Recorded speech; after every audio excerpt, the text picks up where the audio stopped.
Selamat berjumpa dalam seri pembelajaran elektrodinamika. Saya Heri Purwanto. Pada kesempatan ini menyampaikan uraian tentang gaya elektromagnetik pada sistem muatan.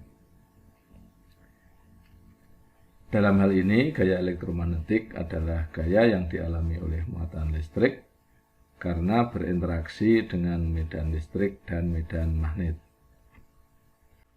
Jika di dalam ruangan terdapat muatan, maka medan listrik yang dipancarkan oleh muatan tersebut menimbulkan gaya Coulomb pada muatan di sekitarnya. Gaya Coulomb tersebut menyebabkan muatan bergerak, sedangkan muatan yang bergerak menghasilkan medan magnet di sekelilingnya, dan medan magnet tersebut mengakibatkan gaya Lorentz pada muatan yang bergerak di dalamnya. Bila terdapat medan listrik dan medan magnet dari luar yang masuk ke dalam ruangan tersebut, maka akan menambah dinamika muatan di dalamnya. Nah, bagaimana gaya yang terjadi pada sistem tersebut dikaitkan dengan medan elektromagnetik di dalam dan di luar ruangan? Itulah yang menjadi topik bahasan kali ini. Kita tinjau sebuah sistem muatan dinamis di dalam ruangan V, sehingga di dalam ruangan tersebut terdapat medan listrik dan medan magnet. Gaya elektromagnetik yang dialami oleh seluruh muatan di dalam ruangan ini adalah seperti berikut.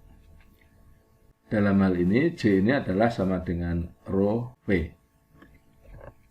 Integran ini tidak lain adalah rapat gaya, yaitu gaya yang dialami oleh muatan persatuan volume. Mengacu pada persamaan Maxwell 1 dan 4, rho dan J ini masing-masing adalah seperti berikut ini. Apabila rho dan J ini disubstitusikan ke persamaan rapat gaya ini, kita dapatkan hasil seperti berikut. Sekarang kita fokus pada dE dt cross B.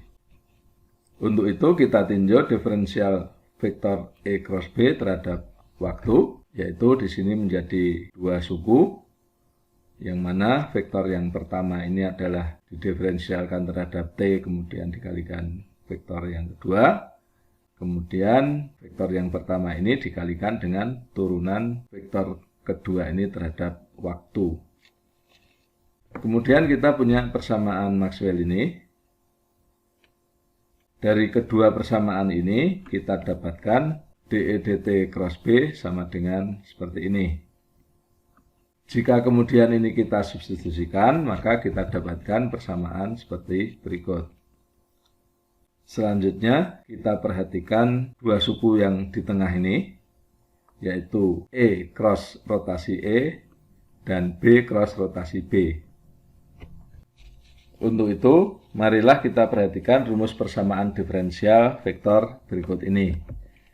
Yang mana persamaan ini bisa kita dapatkan dari referensi, yaitu misalnya pada buku Introduction to Electrodynamics oleh Griffith pada bab 1. Dari persamaan ini kita dapatkan E cross rotasi E seperti berikut, yaitu dengan mengeluarkan angka 2 ini, kemudian memindahkan ke sini menjadi setengah, kemudian ini kita pindahkan ke sini menjadi negatif.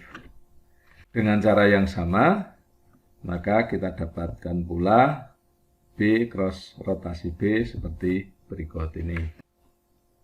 Dengan menambahkan persamaan Maxwell 2, ini di mana divergensi B sama dengan 0, maka kita dapatkan rapat gaya ini seperti berikut.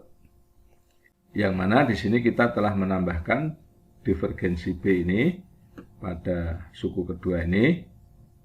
Ini dimaksudkan agar suku kedua ini memiliki perumusan yang simetris dengan suku pertama untuk medan listrik ini. Penambahan ini tidak akan berpengaruh pada persamaan tersebut karena nilainya adalah 0. Perumusan persamaan rapat gaya ini begitu panjang dan kompleks. Untuk menyederhanakannya, diperkenalkan konsep tensor tegangan Maxwell, sehingga perumusan rapat gaya dapat dituliskan seperti berikut. 3 suku pertama pada persamaan rapat gaya ini dinyatakan dengan divergensi dari tensor tegangan yang dikenal dengan tensor tegangan Maxwell.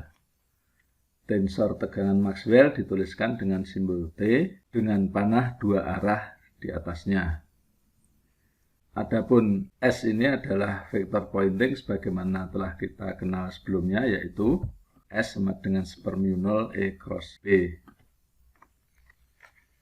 Dengan notasi ini, gaya elektromagnetik total dapat dituliskan seperti berikut. Dalam hal ini, suku pertama telah diubah menjadi integral pada seluruh permukaan dengan menerapkan teorema divergensi. Secara fisika, tensor tegangan Maxwell merupakan tegangan yang ditimbulkan oleh gaya elektromagnetik pada permukaan bidang atau dinding ruangan persatuan luas. Karena gaya merupakan vektor yang memiliki 3 komponen yang bekerja pada permukaan bidang yang juga merupakan vektor yang memiliki 3 komponen, maka tensor tegangan Maxwell memiliki 9 komponen yang dapat disajikan dalam metrik seperti berikut. Secara umum, setiap komponen tensor ini dapat dirumuskan seperti berikut.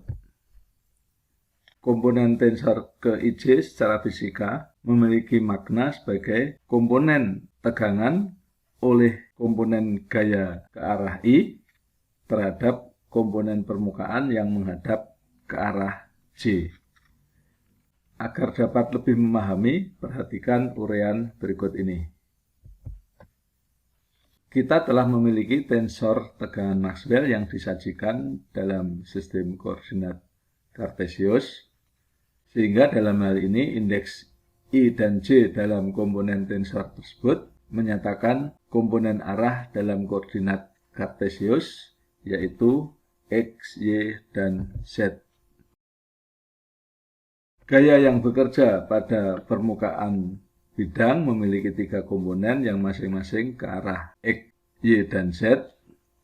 Demikian juga untuk elemen permukaan bidang memiliki komponen ke arah X, Y, dan Z juga. Secara matematis, Kronecker delta ini dapat dinyatakan seperti berikut. Dalam hal ini, apabila indeks I itu sama dengan J, maka DIJ itu sama dengan 1. Yaitu dalam konteks ini, DXX, DYY, dan DZZ sama dengan 1. Sedangkan apabila I itu tidak sama dengan J, maka DIJ itu sama dengan 0. Sehingga untuk Kronecker delta dengan indeks yang berbeda seperti misalnya XY, XZ, dan YZ itu adalah sama dengan 0.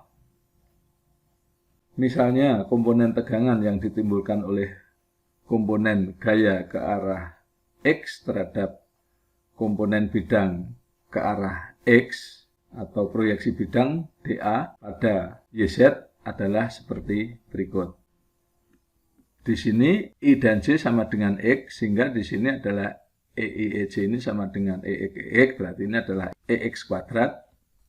Sedangkan di sini DXX berarti ini sama dengan 1, ini sama dengan setengah E kuadrat, yang artinya adalah setengah kali EX kuadrat ditambah EY kuadrat ditambah EZ kuadrat.